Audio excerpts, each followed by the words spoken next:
বিসমিল্লাহির রহমানির রহিম। আসসালামু আলাইকুম। আজকের পর্বে আমরা আলোচনা করব লিমিটিং বিক্রিয়কের দ্বিতীয় পর্ব। তো এই পর্বে আমরা জানবো যে লিমিটিং বিক্রিয়কের পরিমাণ অবশ্যই গ্রাম এককে থাকতে হবে, বিক্রিয়কের পরিমাণটা। দেন রাসায়নিক বিক্রিয়া সম্পন্ন করতে হবে, সমতাকরণ করতে হবে বিক্রিয়াকে। লাস্ট যে কাজটা থাকে সেটা হচ্ছে আণবিক ভর নির্ণয় করতে হবে। তাহলে এখানে আরো কিছু তথ্য আমাদের জানে রাখা দরকার। যদি বিক্রিয়ার মধ্যে যেটা শর্ট পড়বে, যদি কেউ শর্ট পড়ে যায় সে নিজেই লিমিটিং বিক্রিয়ক হয়ে যাবে। আর যদি সে শর্ট না পড়ে যায় তাহলে অন্যজন লিমিটিং বিক্রিয়ক হয়ে যাবে। তাহলে এখানে আমাদের কিছু তথ্য তুলে ধরা হয়েছে যে হাইড্রোক্লোরিক অ্যাসিড 25 গ্রাম হাইড্রোক্লোরিক অ্যাসিড 20 গ্রাম সোডিয়াম হাইড্রোক্সাইডের সাথে যদি বিক্রিয়া করে তাহলে কে লিমিটিং বিক্রিয়ক হয়ে যাবে। তো আমরা আগে আমাদের প্রথম কাজ হচ্ছে কি, দেখতে হবে যে আসলে আমাদের বিক্রিয়কের পরিমাণ গ্রাম এককে আছে কিনা। তাহলে দেখা যাচ্ছে এখানে 25 গ্রাম আছে, এখানে 20 গ্রাম আছে, দুটাই গ্রাম এককে আছে, তাহলে আমাদের গ্রাম এককে আর করার প্রয়োজন নাই।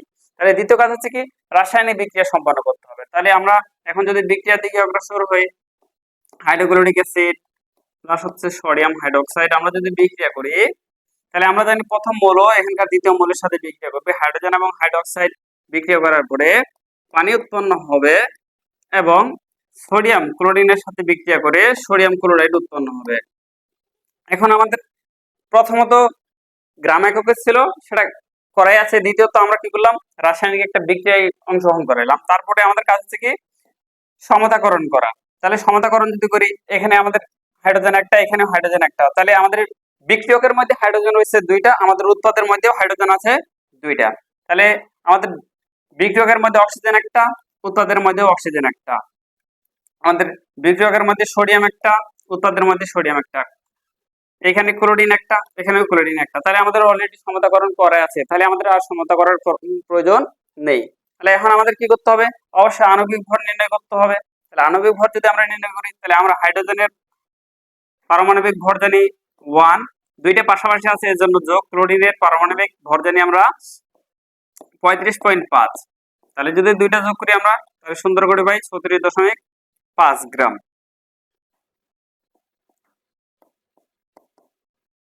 এবং সোডিয়াম হাইড্রোক্সাইডের যদি করি, তাহলে সোডিয়ামের পারমাণবিক ভর জানি আমরা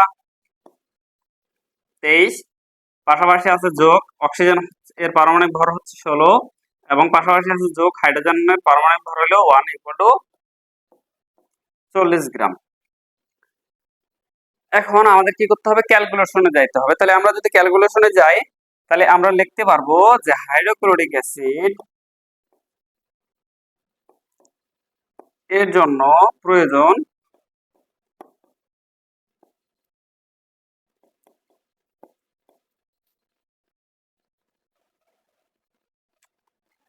সরি 36.5 গ্রাম হাইড্রোক্লোরিক অ্যাসিডের জন্য প্রয়োজন আমাদের 40 গ্রাম সোডিয়াম হাইড্রোক্সাইড।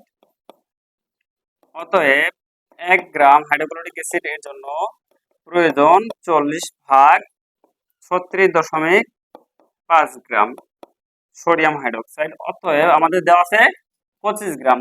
অতএব 25 গ্রাম হাইড্রোক্লোরিক অ্যাসিড এর জন্য প্রয়োজন 40 গুণন হচ্ছে,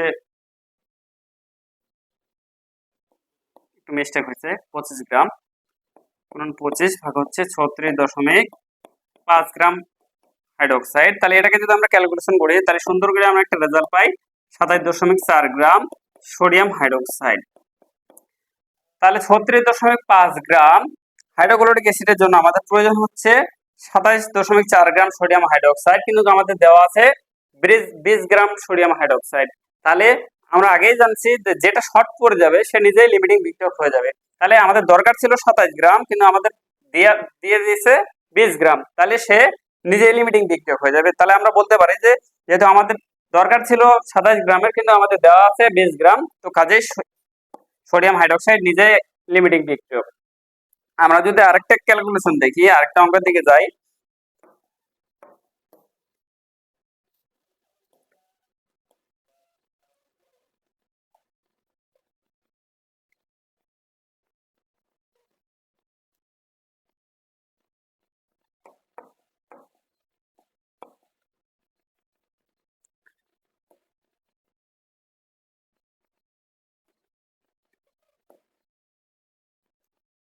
আমরা যদি আবার দুইটা পাত্র নিই এবং এই পাত্রের মান মোলে থাকে 0.6 মোল সালফিউরিক অ্যাসিড এবং 40 গ্রাম ম্যাগনেসিয়াম হাইড্রোক্সাইড। তাহলে এই দুইটাকে যদি আমরা আবার পুনরায় লিমিটিং বিক্রিয়া করতে চাই, তাহলে আমাদের প্রথম থিওরি মনে রাখতে হবে যে এটাকে কি করতে হবে, গ্রাম এককে প্রকাশ করতে হবে। কিন্তু দেখা যাচ্ছে যে আমাদের এখানে গ্রাম এককে আছে, কিন্তু এখানে গ্রাম এককে নেই। তাহলে অবশ্যই একে আমাদের গ্রাম এককে প্রকাশ করতে হবে। তাহলে গ্রাম এককে যদি আমরা প্রকাশ করি, ধরো যে এটাকে যদি আমরা এ পাত্র ধরি, এটাকে যদি বি পাত্র ধরি, তাহলে আমরা সুন্দর করে লিখবো যে এ পাত্রে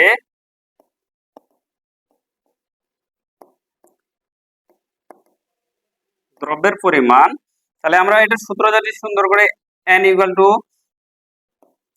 W ভাগ m, তাহলে এটুকুকে আমরা লিখতে পারবো যে W equal to n into m। তাহলে n এর মান হচ্ছে আমাদের 0.6 গুণ এই সালফিউরিক অ্যাসিডের আণবিক ভর জানি আমরা 98 গ্রাম। তাহলে এটাকে সুন্দর যদি আমরা ক্যালকুলেশন করে তাহলে পাচ্ছি 58.8 গ্রাম H2SO4 সালফিউরিক অ্যাসিড। আর এখানে তো আমাদের ম্যাগনেসিয়াম হাইড্রোক্সাইড দেওয়াই আছে। এখন যদি আমরা ক্যালকুলেশনের দিকে অগ্রসর হই, তাহলে আমাদের প্রথমত কি করতে হবে, গ্রাম এককে ছিল না, এটাকে গ্রাম এককে প্রকাশ করে নিচ্ছে। এরপরের কাজ হচ্ছে আমাদেরকে রাসায়নিক বিক্রিয়া সম্পন্ন করতে হবে। তাহলে বিক্রিয়ায় অংশগ্রহণ করবে বিক্রিয়াকে sulphuric acid plus magnesium hydroxide. তাহলে দুইটাকে যদি আমরা বিক্রিয়ায় অংশগ্রহণ করাই, তাহলে প্রথম মৌল এখানকার দ্বিতীয় মৌলের সাথে বিক্রিয়া করবে। তাহলে আমরা ইতিমধ্যেই জানাচ্ছি যে যখন হাইড্রোক্সাইডের সাথে বিক্রিয়া করবে তখনই পানি উৎপন্ন হবে, এবং ম্যাগনেসিয়াম সালফেটের সাথে বিক্রিয়া করে ম্যাগনেসিয়াম সালফেট উৎপন্ন হবে। তাহলে এখানে যদি যোজনী আদান প্রদান করে দেখি, ম্যাগনেসিয়ামের যোজনী 2 সালফেটের কাছে যাবে, সালফেটের যোজনী 2 ম্যাগনেসিয়ামের কাছে যাবে। তাহলে কোনো যোজনী যদি মিলে যায় তাহলে যোজনী কাটা। তাহলে এর পরের কাজ হচ্ছে আমাদের কি করা, সমতাকরণ করতে হবে। তাহলে সমতাকরণ যদি করি, হাইড্রোজেন এখানে আছে 2টা, এখানে হচ্ছে 2টা, 4টা। তাহলে হাইড্রোজেন আছে এখানে 2টা, অবশ্যই এখানে আমাদেরকে 4টা বানাইতে হবে। তাহলে 2 2 4। এখন অক্সিজেন হয়ে গেল এখানে 2টা, এখানে অক্সিজেন 2টা, এখানে ম্যাগনেসিয়াম আছে একটা, এখানে ম্যাগনেসিয়াম একটা, এখানে সালফেট একটা, এখানেও সালফেট একটা। তাহলে আমাদের সমতাকরণ করা অলরেডি হয়ে গেল। এরপরের কাজ হচ্ছে কি করা, আমাদের আণবিক ভর নির্ণয় করতে হবে। তাহলে আমরা ইতিমধ্যে জানি যে সালফিউরিক অ্যাসিডের আণবিক ভর হচ্ছে 98 গ্রাম, এবং ম্যাগনেসিয়াম হাইড্রোক্সাইডের যদি আমরা আণবিক ভর নির্ণয় করি, ম্যাগনেসিয়ামের পারমাণবিক ভর হচ্ছে 12 দুগুণা 24,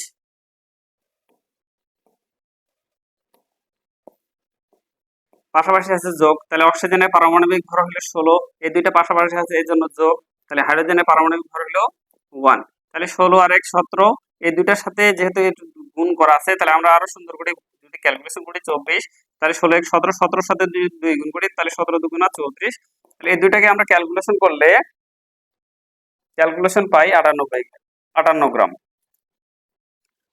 তা আমাদের সমতাকরণ করার পরে অলরেডি আমরা আণবিক ভর নির্ণয় করে নিচ্ছি। এখন আমরা ক্যালকুলেশনে যদি যাই, তাহলে হচ্ছে আমাদের 98 গ্রাম সালফিউরিক অ্যাসিড। তাহলে 98 গ্রাম H2SO4 সালফিউরিক অ্যাসিড এর জন্য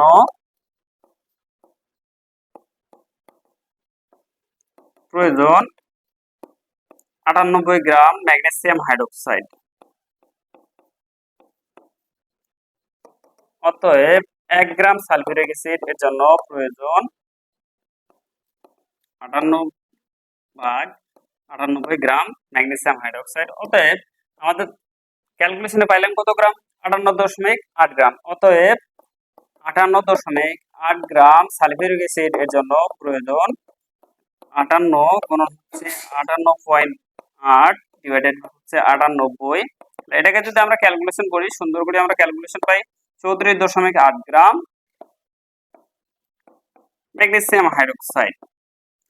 তাহলে আমাদের 58.8 গ্রাম এটুকুর ক্যালকুলেশন পাইছি আমরা 58.8 গ্রাম সালফিউরিক অ্যাসিড। তাহলে আমাদের 58.8 গ্রাম সালফিউরিক অ্যাসিডের জন্য প্রয়োজন হচ্ছে আমাদের 34.8 গ্রাম ম্যাগনেসিয়াম হাইড্রোক্সাইড। কিন্তু আমাদের দেওয়া আছে অলরেডি 40 গ্রাম ম্যাগনেসিয়াম হাইড্রোক্সাইড।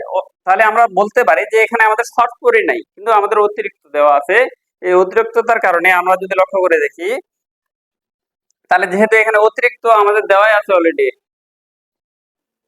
এই অলরেডি দেওয়ার কারণে আমরা সুন্দর করে বলতে পারি যে যেহেতু আমাদের এখানে অতিরিক্ত দেওয়া আছে, তাহলে কাজেই এই সালফিউরিক অ্যাসিড হচ্ছে লিমিটিং বিক্রিয়ক। কেননা এর মাঝে অতিরিক্ত আরো দেওয়া আছে, এর মাঝে তো আর শর্ট করে নাই, এজন্য সালফিউরিক অ্যাসিড। অন্যটি হচ্ছে কি লিমিটিং বিক্রিয়ক। তাহলে আমরা এখানে একটা শর্ত লিখে দিয়েছিলাম, যদি শর্ট না পড়ে তাহলে অন্যটি লিমিটিং বিক্রিয়ক হয়ে যাবে। তো আজকের ক্লাস আমাদের এই পর্যন্তই। ধন্যবাদ।